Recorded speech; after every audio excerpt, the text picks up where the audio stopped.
So today is April 6th, and if you're a Star Wars fan, you know what that means. The premiere for the new Star Wars show on Disney Plus, Maul Shadow Lord. Episodes 1 and 2 just dropped, and actually this is the first project since Kathleen Kennedy has left and is not the president anymore. And it's definitely time to talk about these episodes, so let's get into it.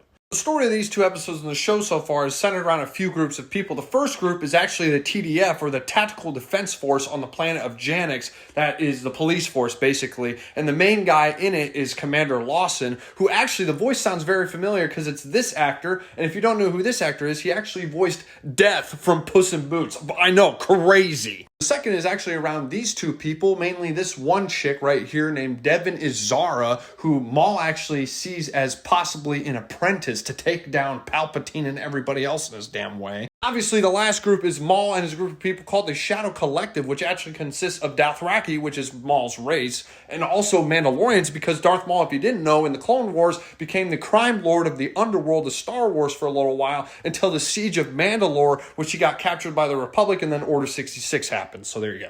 Why did Maul do that? Well, he's pissed at every single person that didn't fulfill their oath to him, because when he was crime lord, all these crime syndicates and everybody had to swear their oath under him, and a lot of these people obviously betrayed him after the Siege of Mandalore and the Empire rising from Order 66, because all that was crazy, and Maul's like, hey, I want all the smoke, I'm going to kill all of you and eventually go to the Empire. And also he finds out on this planet that he senses that he might be able to have an apprentice here.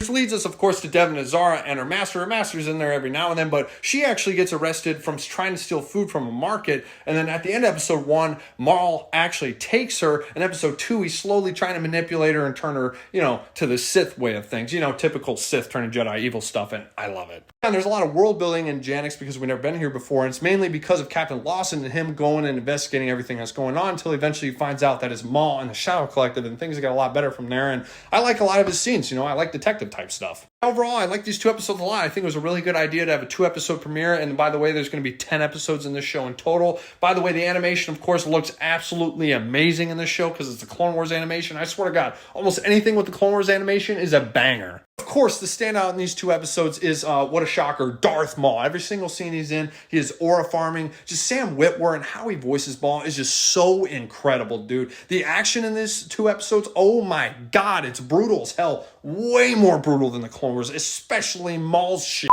Overall, very satisfied with these 2 episodes. I'm going to give the first episode an 8 out of 10 and the second episode a 7 out of 10. Very excited to see Star Wars back, especially with the Clone Wars animation, because it's always a very good time. Very excited to see what the next weeks bring us with this show. So type down in the comments below what you think of these episodes, and I'll see you next Monday.